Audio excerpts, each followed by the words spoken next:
अगर कभी कब्रिस्तान में तुम्हें कोई चीज मिले, उसे कभी घर मत ले जाना, क्योंकि कुछ चीजें सिर्फ मिट्टी के अंदर ही ठीक रहती हैं। मैंने एक कब्र के पास से एक पुरानी डायरी उठाई, और जब पहला सफा खोला तो वहां मेरा नाम लिखा था। और फिर इस डायरी ने वो राज खोल दिए जिनकी वजह से लोग जिंदा होते हुए भी दफन कर दिए जाते हैं। रात का वक्त था। आसमान पर बादल ऐसे थे जैसे किसी ने रोशनी को कैद कर लिया हो। शहर के किनारे पर एक पुराना कब्रिस्तान था, जहां लोग दिन में भी जाने से घबराते थे। इस कब्रिस्तान की दीवारें टूटी हुई थीं, और अंदर उगी झाड़ियां ऐसे लगती थीं जैसे किसी राज को छिपाने के लिए खड़ी हूं। इसी रात हमजा नाम का एक नौजवान वहां आया। हमजा कोई आम लड़का नहीं था। वो सहाफत का तालिब इल्म था, और उसका शौक था कि वो शहर के छपे हुए सच लोगों के सामने लाए। लोग कहते थे कि उस कब्रिस्तान में कुछ कब्रें ऐसी हैं जहां रात के वक्त सरगोशियां सुनाई देती हैं। कुछ कहते थे कि वहां एक पुरानी कब्र है जिसके पास खड़े होकर अगर कोई अपना नाम ले तो वो कब्र जवाब देती है। हमजा इन बातों को तो हम समझता था, लेकिन दिल के किसी कोने में खौफ की एक हल्की सी लकीर जरूर थी। वो टार्च हाथ में लिए कब्रिस्तान के अंदर चलता गया। उसके कदमों की आवाज खामोशी में ऐसी गूंज रही थी जैसे कोई उसके पीछे पीछे चल रहा हो। अचानक हुआ तेज हुई और टार्च की रोशनी लरस गई। हमजा ने खुद को मजबूत किया। बस एक रपवट और मैं वापस। तभी उसकी नजर एक कब्र पर पड़ी, जिसके गर्द मिट्टी हल्की सी खुली हुई थी, जैसे किसी ने अभी अभी वहां कुछ दफन किया हो या निकाला हो। हमजा ने आगे बढ़कर देखा तो मिट्टी के पास एक चीज पड़ी थी, एक पुरानी गंदी और गीली सी डायरी। इस पर मिट्टी जमी हुई थी, मगर एक लफ्ज साफ था, वापस कर दो। हमजा ने डायरी उठाई तो हाथ कांप गया। कागज नम था, जैसे उसे जमीन ने अपनी नमी में सालों तक कैद रखा हो। डायरी के कौर पर पुरानी स्याही से किसी का नाम लिखा था, मगर आधा मिट चुका था। बस इतना पढ़ा जा सकता था, हमजा ने टार्च करीब की और पहला सफा खोला। अचानक कब्रिस्तान की हवा थम गई, जैसे किसी ने सांस रोक लिया हो। पहले सफे पर लिखा था, अगर ये डायरी तुम तक पहुंची है तो समझ लो तुम गलत जगह आ गए हो, मगर अब वापसी आसान नहीं। हमजा के माथे पर पसीना आ गया। उसने हंसने की कोशिश की। ये किसी ने ड्रामा किया है, विवज के लिए या डराने के लिए। लेकिन फिर अगली लाइन ने उसके कदमों तले जमीन खींच ली। हमजा, तुम इस वक्त तो कब्रिस्तान में हो। तुम्हारे दाएं हाथ पर टार्च है और तुम्हारे जूते पर मट्टी लगी है। तुम्हें लग रहा है कोई तुम्हारे पीछे है। हमजा के हाथ से डायरी तकरीबन गिर गई। यह सब तो बिल्कुल सच था। उसने जल्दी से पीछे मुड़कर देखा, कुछ नहीं, लेकिन खामोशी में एक हल्की सी सरसराहट थी, जैसे कोई घास के अंदर रेंग रहा हो। हमजा ने डायरी के मजीद सफात पलटे। हर सफा ऐसे लिखा था जैसे लिखने वाला उसे देख रहा हो। तुम ये डायरी घर ले जाओगे, तुम उसे अपने कमरे में खोलोगे, और तुम सोचोगे कि यह किसी पागल का मजाक है, मगर जब तुम अगला सफा पढ़ोगे तो तुम्हारी हंसी खत्म हो जाएगी। हमजा ने निगल कर थूक उतारा। उसके अंदर एक अजीब जद जाग गई। अगर यह सच है तो मैं इस राज को बेनकाब करूंगा। वो डायरी को सीने से लगाकर कब्रिस्तान से बाहर निकला, मगर उसे अंदाजा नहीं था कि वो सिर्फ एक डायरी नहीं, अपनी मौत की कहानी उठाकर ला रहा है। हमजा घर पहुंचा तो रात काफी गुजर चुकी थी। गली में सन्नाटा था, सिर्फ दौर कहीं किते भूंक रहे थे। उसने दरवाजा खोला। अंदर अंधेरा था। उम्मी सो चुकी थीं। घर की दीवारें भी जैसे नींद में थीं। वो सायधा अपने कमरे में आया, दरवाजा बंद किया और डायरी मेज पर रख दी। कमरे में एक अजीब सा बोझ था, जैसे हुआ भी भारी हो गई हो। हमजा ने पानी पिया, सांस सीधी की और डायरी दोबारा खोली। अगले सफ़े पर लिखा था, तुमने अभी पानी पिया है। तुम खुद को बहादुर साबित करना चाहते हो, लेकिन तुम्हें यह नहीं मालूम कि तुम्हारे कमरे के कोने में कोई खड़ा है जो तुम्हें देख रहा है। हमजा का जिस्म सुन हो गया। उसने फौरन कमरे के कोने की तरफ देखा। वहां कुछ नहीं था, बस पर्दा हिल रहा था। लेकिन फिर उसने पर्दे के पीछे से सांस लेने की आवाज सुनी, बहुत हल्की मगर साफ। हमजा ने झटके से पर्दा हटाया, कुछ नहीं। वो पीछे हटा तो उसके कान में किसी ने सरगोशी की, पढ़ते रहो। हमजा के हाथ से डायरी गिर गई। उसकी रीढ़ की हड्डी में सर्द लहर दौड़ गई। वो दरवाजे की तरफ भागा, मगर दरवाजा खुल ही नहीं रहा था, जैसे किसी ने बाहर से बंद कर दिया हो। वो वापस पलटा। डायरी खुद बखुद खुली हुई थी और सफ़े पलट रहे थे, बगैर किसी हाथ के। फिर एक सफ़ा रख गया। लिखा था, तुम भाग नहीं सकते हमजा। ये डायरी तुम्हें सच दिखाने आई है। तुम्हारे शहर में कुछ लोग कब्रों के अंदर सिर्फ लाशें नहीं दफन करते, वो राज दफन करते हैं। हमजा की आंखों में खौफ के साथ गुस्सा भी आ गया। कौन हो तुम? उसने चीख कर कहा। कमरे में सिर्फ एक जवाब गूंजा, मैं वो हूं जिसे तुम्हारे शहर ने जिंदा दफन किया था। हमजा ने हिम्मत करके डायरी दोबारा उठाई। इसके हाथ कांप रहे थे, मगर दिल अब सवालों से भर चुका था। अगले सफ़े पर 3 नाम लिखे थे। हाजी सलीम, चौधरी एजाज, डॉक्टर आरिफ। ये शहर के बड़े नाम थे। हाजी सलीम खैरात करता था, चौधरी एजाज सियासत में ताकतोर था और डॉक्टर आरिफ एक मशहूर अस्पताल चलाता था। हमजा के दिमाग में फौरन ख्याल आया, ये लोग तो इज्जतदार हैं, इनका कब्रिस्तान के राज से क्या ताल्लुक?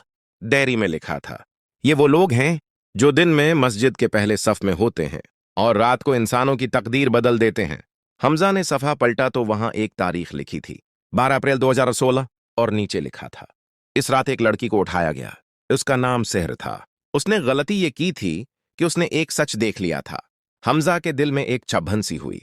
सेहर, यही तो वो नाम था जो डायरी के कौर पर आधा मिटा हुआ था। डायरी में सेहर की लिखाई थी, बहुत साफ मगर दर्द से भरी। मैंने उन्हें देखा था, मैंने देखा था कि ये लोग कब्रिस्तान में आकर एक कब्र खोलते हैं। इनके हाथ में थैलियां थीं, उन थैलियों में पैसे नहीं, हड्डियां थीं। हमजा ने झटके से सांस लिया। हड्डियां? सेहर ने लिखा, वो कब्रों से हड्डियां निकालते हैं और किसी चीज में जलाकर किसी चीज में मिलाते हैं। मैंने एक बार सुना था कि ये असर बनाते हैं, ऐसा असर जो इंसान को गुलाम बना दे, जो कसमत को मोड़ दे और जो इंसान को जिंदा रहते हुए भी मुर्दा बना दे। हमजा के हाथ पसीने से भर गए। ये तो सिर्फ जुर्म नहीं था, ये तो वहशत थी। डायरी में आखिरी लाइन ने उसे हिला दिया। हमजा, अगर तुम ये पढ़ रहे हो तो समझ लो, अगला नंबर तुम्हारा है। सुबह हुई तो हमजा ने डायरी छिपा दी, मगर जहन में वो नाम जल रहे थे। वो सीधा अपने दोस्त साद के पास गया, जो पुलिस में एक छोटा सा अहदा रखता था। हमजा ने साद को कहा, यार मुझे एक केस की फाइल चाहिए। 2016 में एक लड़की गायब हुई थी, नाम सेहर। साद ने हैरत से देखा, तो ये क्यों पूछ रहा है? ये केस बंद हो चुका है। ऊपर से आर्डर था। हमजा के दिल में शक बढ़ गया। ऊपर से आर्डर? किसका? साद ने उधर उधर देखा और आहिस्ता बोला, हाजी सलीम का नाम आया था, मगर कोई सबूत नहीं मिला, फिर केस दबा दिया गया। हमजा के हाथ ठंडे हो गए। डायरी सच बोल रही थी। वो वहां से निकला और सेहर के घर की तरफ गया। सेहर के घर के दरवाजे पर एक बूढ़ी औरत बैठी थी, सेहर की मां। आंखें खिशक थीं, जैसे आंसू भी थक कर मर गए हूं। हमजा ने अपना तारुफ करवाया, खाला, मैं सेहर के बारे में जानना चाहता हूं। औरत ने उसे ऊपर से नीचे देखा और हंस दी, मगर वो हंसी नहीं थी, वो दर्द था।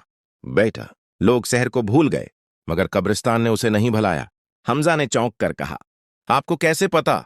वो आहिस्ता बोली, उसकी आखिरी रात वो घर आई थी कांपती हुई, कह रही थी, अम्मी, मैंने वो लोग देख लिए हैं जो मर्दों को भी नहीं छोड़ते। हमजा ने पूछा, कौन लोग? मां ने आंखें बंद की। हाजी सलीम, चौधरी एजाज, डॉक्टर आरिफ और उनके साथ एक काला कपड़ा पहने शख्स जिसका चेहरा नजर नहीं आता था। हमजा के जहन में एक तस्वीर बनी कमरे के कोने में खड़ा साया।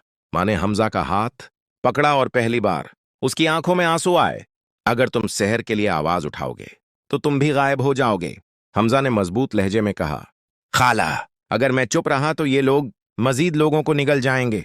और उसी लम्हे हमजा के मोबाइल पर एक अननोन नंबर से मैसेज आया, डायरी वापस रख दो वरना तुम्हारी कब्र तैयार है।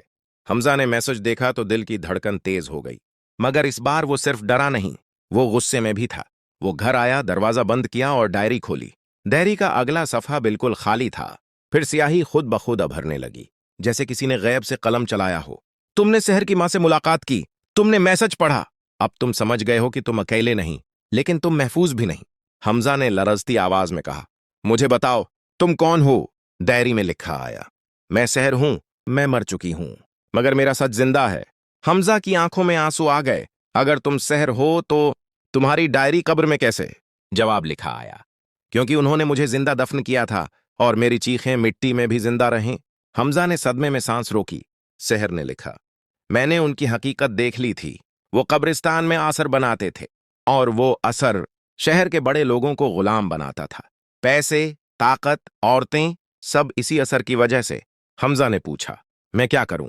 डायरी में लिखा आया, आज रात 2 बजे कब्रिस्तान आओ, इसी कब्र पर जहां से तुमने डायरी उठाई। मैं तुम्हें दिखाऊंगी कि तुम्हारे शहर के माजिज लोग किस तरह शैतान के आगे झुकते हैं। हमजा के हाथ कांप गए। वो जानता था यह खतरनाक है, मगर यही मौका था। रात 2 बजे वो कैमरा लेकर कब्रिस्तान पहुंचा। चांद आधा था और हवा सर्द। वो इसी कब्र के पास छिप गया। कुछ देर बाद 3 गाड़ियां आईं। वही लोग, हाजी सलीम, चौधरी एजाज, डॉक्टर आरिफ और उनके साथ एक काला लिबास पहने शख्स। उन्होंने कब्र खोदी और अंदर से एक छोटा सा संदूक निकाला। संदूक खुला तो हमजा की रूह कांप गई। अंदर इंसानी नाखन, बाल और हड्डियां थीं। और फिर इस काले शख्स ने आहिस्ता से कहा, अगला नाम हमजा। हमजा का जिस्म सुन्न हो गया। उसने फौरन पीछे हटने की कोशिश की, मगर उसका पांव खशक पत्तों पर पड़ा और चरर की आवाज निकल गई। सबके सिर एक साथ उसकी तरफ मड़े। काले लिबास वाले शख्स ने सर उठाया और जैसे ही उसकी नजर हमजा पर पड़ी, हवा काटती हुई महसूस हुई। वहीं रख जाओ।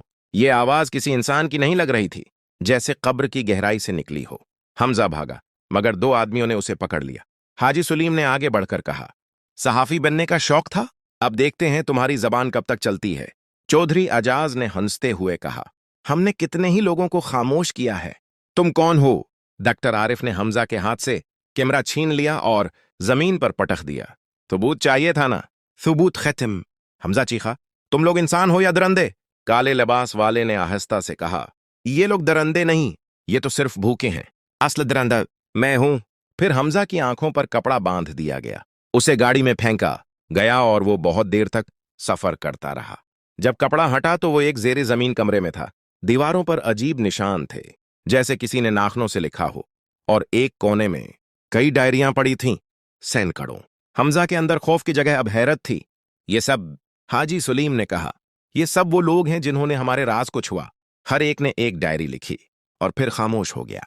हमजा ने हिम्मत करके पूछा, सहर कहाँ है? चौधरी एजाज ने सर्द लहजे में कहा, सहर? वो तो दफन हो चुकी।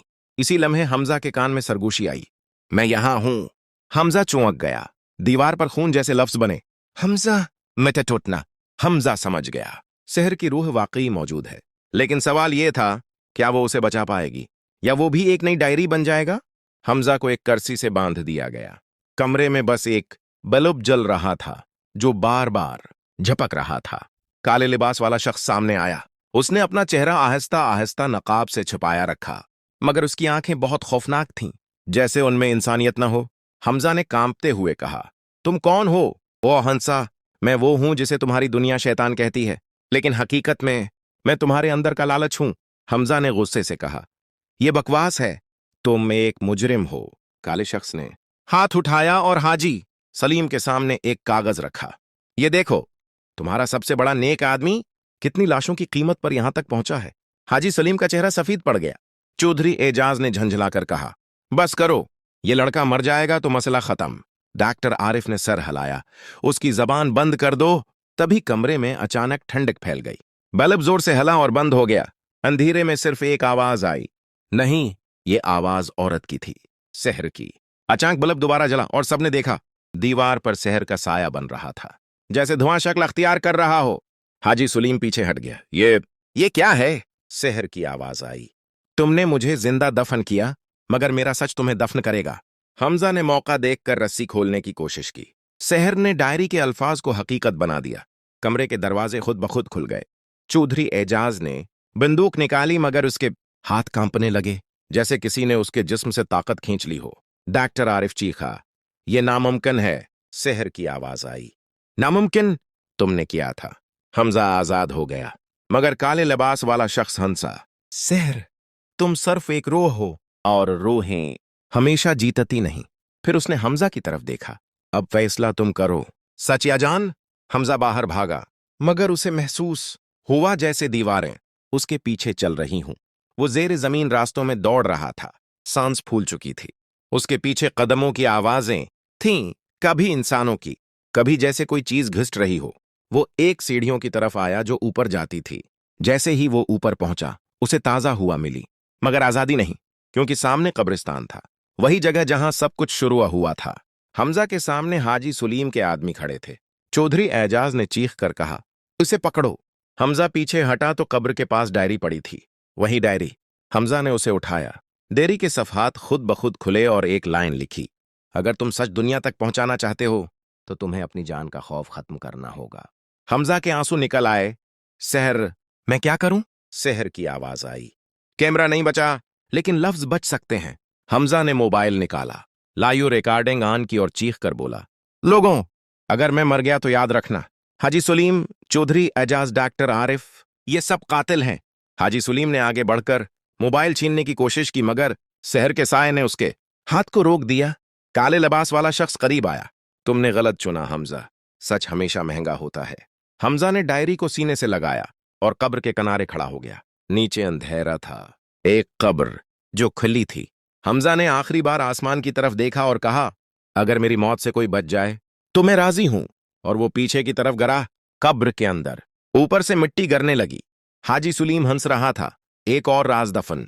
मगर तभी कब्र के अंदर से शहर की चीख गूंजी, नहीं, अब सच दफन नहीं होगा। सुबह हुई तो कब्रिस्तान में अजीब खामोशी थी। हवा भी साकत थी, जैसे रात की दहशत को याद कर रही हो। लोगों ने सुना कि रात कब्रिस्तान में शोर हुआ था, मगर कोई करीब न गया। दूसरी तरफ शहर में एक तूफान उठ चुका था, क्योंकि हमजा की रिकॉर्डिंग जो उसने आखिरी लम्हे में शुरू की थी वो लाइयो हो चुकी थी। सैकड़ों लोगों ने वो नाम सुने, हजारों ने उसे शेयर किया, और फिर पुलिस पर दबाव बढ़ गया। साद ने खुद हिम्मत करके फाइलें निकालें और शहर के केस को दोबारा खोला। शहर के बड़े नाम पहली बार खौफ में थे। हाजी सुलीम ने ऐलान किया, यह सब झूठ है। चौधरी एजाज ने कहा, यह साजिश है। डॉक्टर आरिफ ने अस्पताल के दरवाजे बंद कर दिए, मगर सच का दरवाजा बंद नहीं होता। कब्रिस्तान में जब पुलिस पहुंची तो उन्हें एक खुली कब्र मिली, मगर अंदर कोई लाश नहीं थी। सिर्फ एक डायरी थी। वही डायरी, उसके आखिरी सफ़े पर लिखा था, हमजा मर नहीं गया, वो अब इस सच का हिस्सा है जो हर जालिम को कब्र तक पहुंचाएगा। और नीचे एक नया नाम लिखा था, साद। साद के हाथ कांप गए। उसने डायरी बंद की और पीछे देखा। हवा में एक हल्का सा साया था, शहर का। और उसकी आवाज आई, अब तुम्हारी बारी है सच को मुकम्मल करने की। साद ने आंखें बंद की, गहरा सांस लिया और कहा, मैं डरने वाला नहीं, अब यह शहर बदलेगा। लेकिन जैसे ही वो पलटा, उसके मोबाइल पर एक मैसेज आया, डायरी वापस रख दो, वरना तुम्हारी कब्र तैयार है। और कहानी वहीं खत्म नहीं हुई, क्योंकि कुछ राज दफन होने के बाद भी जिंदा रहते हैं, और कुछ डायरियां कब्र से निकलकर इंसाफ मांगती हैं।